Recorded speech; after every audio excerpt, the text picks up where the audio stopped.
الله الرحمن الرحيم. الحمد لله رب العالمين وبه نستعين على أمور الدنيا والدين. والصلاة والسلام على أشرف الأنبياء والمرسلين وعلى آله وصحبه ومن صار على نهج حق بهديه واستنى بسنته ودعا بدعوته إلى يوم الدين. أما بعد، قال الله تعالى: والذين جاهدوا فينا لنهدينهم سبلنا إن الله لمع المحسنين. قال الرسول صلى الله عليه وسلم: قدر الله امرأ سمع مقالتي فوعاها فأداها كما سمعها كم من مبلغ أو عام سامع. كما قال الرسول صلى الله عليه وسلم. Kerana masa kita tak mengizinkan, saya ingat saya akan cakap pendek saja dengan tuan-tuan. Mula-mula semua orang dia sukakan bunga. Bunga ni bila kita boleh katakan semua orang dia sukakan bunga. Sebab kita sukakan bunga ini kerana berbagai sifat yang cantik yang ada pada bunga. Warna dia, dia punya design dia, bentuk dia, wangi dia, dia punya bau dia. Kerana perkara-perkara ni lah yang menyebabkan orang letak tanam pokoknya, letak bunga. Sebab sifat-sifat dia tuan-tuan. Dan bila ulama sebut, dan bila ulama sebut dalam kitab fiqh katakan perkara-perkara yang agak tidak ada kena mengenai dengan fiqh, maka itu menunjukkan bahawa perkara itu sangat-sangat penting. Misalnya boleh katakan semua ulama fiqh menyebut dalam permulaan kitab mereka berkenaan dengan tauhid. Sedangkan kitab yang nak dibincangkan berkenaan dengan hukum hakam, sah batal. Tunjukkan kerana tauhid adalah perkara asas yang sangat penting. Hampir semua kitab fiqh menyebut dalam mukadimah bahawa amal zahir yang paling besar ialah solat. Amal-amal zahir yang nampak ni, yang kita boleh lihat, puasa, zakat, haji, yang terbesar ialah solat.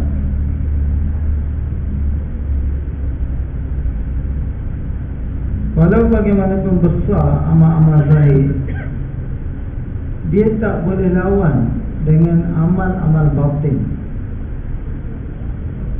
Amal-amal batin ataupun amal-amal hati, sifat-sifat hati, dia jauh lebih besar daripada amal yang terbesar yang zahir.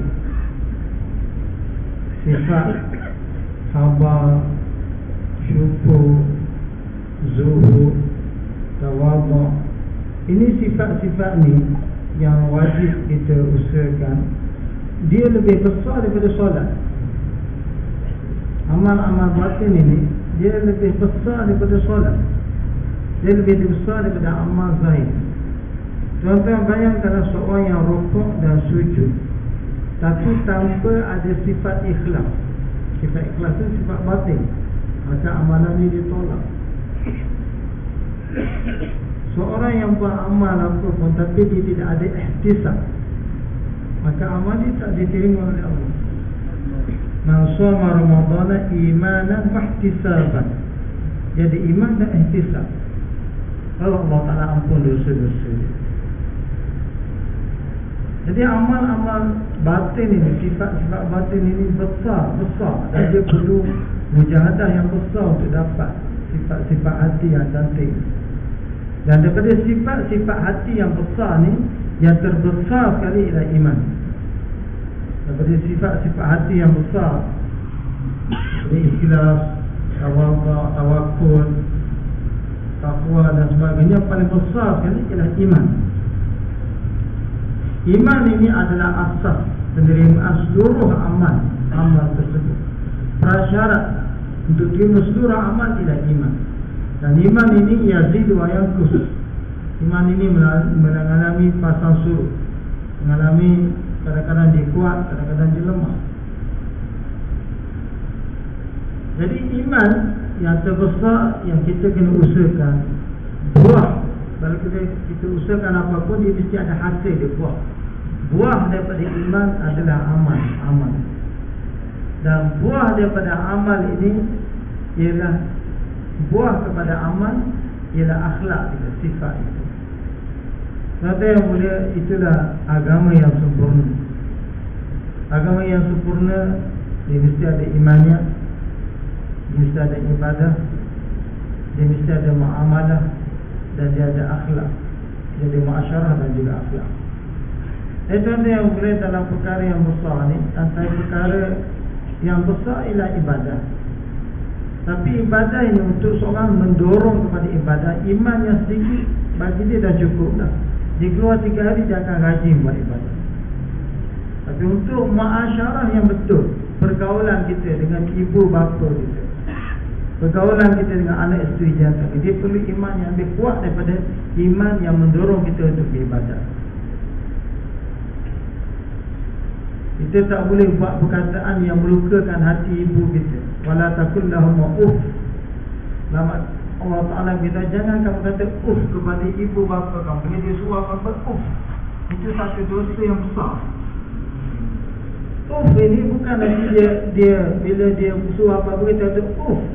Uff ini ialah sebarang keluhan yang kita luahkan setelah terhadap apa sahaja perintah ibu, itu dikira uff.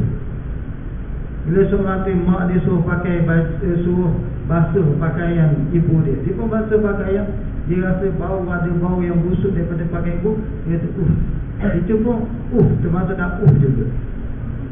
Bila seorang tu dia khidmat pada ibu dia suruh benda tu, benda ni, suruh benda tu, dia pun lepas pada dia khidmat, dia duduk, itu pun dia kira juga. Jadi kita tak boleh kata sedikit pun. Ini adalah muasyarah dengan ibu. Ini muasyarah. Kita tak faham, kita mesti kita tunjuk kita setiap sedia. Kamu dah pernah tak? Saya sedia. Ibu nak suruh apa? Nak suruh pici, nak suruh bagi makan, nak suruh dia sedia. Dia tak boleh mengeluh sedikit pun tak ada apa perintah ibu. Maka walidaini ihsana. Dan kita juga itu perkara muasyarah, perkara kita dengan anak isteri lagi. Perkara muamalah, perkara lebih besar ialah muamalah. Kami daripada kita ni tuan-tuan maklum, bila ada juru, bila ada istimewa, kadang-kadang kita ada jiran, tetangga kita yang bukan Islam, yang ramai di kita ni 90% bukan Islam. Mereka belum dapat hidayah. Doakan dan mereka dapat hidayah. Dan bila kita ada istimewa, maka masa ni muamalah kita dengan mereka sangat penting. Man azza zimiyan faqad azani, atau kama qala Rasulullah SAW. Sesiapa yang menyakiti hati orang kafir zimi, maka dia sama seolah-olah dia menyakiti hatiku, kata Rasulullah SAW. Jadi dalam perkara contoh mudah lah, parking kereta umpamanya, ini ada perkara muamalah. Muamalah kita kena betul dengan saudara kita Islam. Apa yang kami ustaz-ustaz di desa ni nak jawab, bila jiran tetangga kami yang bukan Islam ni bertanya kepada kita, sebab apa orang yang masjid parking kereta depan rumah kami, nak keluar pun tak boleh. Bila berlaku, ini satu contoh muamalah. Contoh yang mulia, bila muamalah kita tak betul, maka ibadah kita tertolak. Seorang yang nak kucuk hajarul aswad, kucuk aswad itu benda yang memang semua orang nak. Kelebihan dia sangat besar, sama seperti bersalam dengan Allah Ta'ala. Seolah-olah seorang kucuk hajar aswad seolah dia bersalam dengan Allah. Untuk kucuk hajar aswad dia tolak orang tu, dia tolak ni, muasyarah dia tak betul. Maka walaupun dia dapat kucuk hajar aswad, tapi dia tak dapat pahala dan kelebihan kucuk hajar aswad. Dia nak kejar takbiratul ula, tapi parking kereta menghalang. Itu yang boleh saya sebut perkara muamalah ni supaya kita betul-betul jaga. Contoh yang boleh masyarakat kita sebut, kalau Maulana Sa'ad sebut bani berkenaan dengan zakat. Ini perkara yang melibatkan muamalah. Ini perkara yang melibatkan. Sebagaimana seorang yang dia bila ada harta, dia tahu tanggungjawab dia bukan sekadar keluarkan zakat, tetapi dia kena cari siapa dia orang yang berhak terima zakat. Sama seperti keadaannya dengan bila seorang tu dia nak solat, dia perlu berwuduk. Dia bukan sekadar dia perlu ambil wuduk, tetapi dia kena cari di mana air, dia kena cari air untuk membolehkan dia berwuduk. Begitulah orang yang keluar zakat, dia kena cari siapa dia. Bukan tunggu orang datang ke rumah dia untuk keluar bagi zakat. Dia kena susah payah untuk cari. Dalam perkara zakat, kalau saya boleh dalam perkara riba, 1 dinar, 1 dirham, satu dosa besar selepas pada membunuh. Dosa yang besar yang Allah Ta'ala sebut ialah makan riba, sehingga Allah Ta'ala isytiharkan perang kepada orang yang makan riba. Dosa tak ada satu dosa yang mana Allah Ta'ala isytiharkan perang ialah makan riba. 1 dinar ataupun 1 dirham seorang makan riba lebih dahsyat daripada 30 kali berzina. Jadi tuan-tuan yang boleh kena faham betul-betul perkara riba. Jadi riba boleh berlaku dalam banyak keadaan. Kita tak payah bagi contoh yang banyak tuan-tuan riba dengan bank dan sebagainya. Contoh yang mudah, saya beritahu tuan-tuan nak tukar duit dolar dengan duit ringgit. Katakan duit tuan RM100, nak tukar ni dah jemaah keluar. Kita tanya, kita tak pergi kat money changer, kita tukar. Kamu ada tak duit? $1 sama dengan berapa? Katakan RM300. Dia kata ada duit, ambillah. Ni saya ada RM290. Nanti RM10 lagi saya bagi kemudian. Itu pun dah riba. Situ pun dah riba. Tuan-tuan tukar duit sini dengan duit ringgit lah. Berapa ringgit? Yang ambil RM1. Ada 90 je. 10 lagi saya bagi kemudian. Itu pun dah riba. Riba berlaku apabila pertukaran duit dengan duit dan berlaku penangguhan dalam pertukaran itu, maka berlakulah riba. Saya pernah tegur orang yang keluar dengan saya masa tukar duit. Tuan-tuan bayangkanlah kalau duit yang ditukar itu duit jemaah, maka orang yang pegang uncang tadi, kalau dia tak faham pertukaran duit ini, maka dia menyebabkan riba termakan oleh jemaah. Jadi semua jemaah. Batu orang yang pegang uncang ni amanah, dia tak boleh tukar. Bila kita ingat dalam perkara tukar duit dengan duit, pastikan bahawa dia memang ada duit cukup untuk tukar dan kita tidak, kita hutang je gini. Kita jangan tukar. Bila tukar beras dengan beras, nasi dengan nasi, pinjam dengan nasi, tukar nanti bagi tidak, dia jadi riba. Tukar macam tu, dia bertangguh saja riba.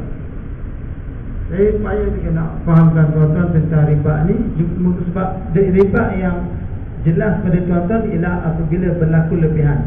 Kita pinjam duit RM10, kita buat syarat, kamu pinjam duit saya boleh RM10, bayar RM11, baru berlaku riba. Yang tu ramai faham. Itu ramai orang yang faham.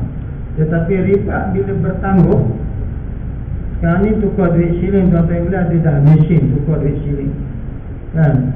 Duit shilling tukar masuk RM100, yang keluar RM98. Mana RM2 lagi dia telan, dia tak bayar cukup. Itu pun riba tu.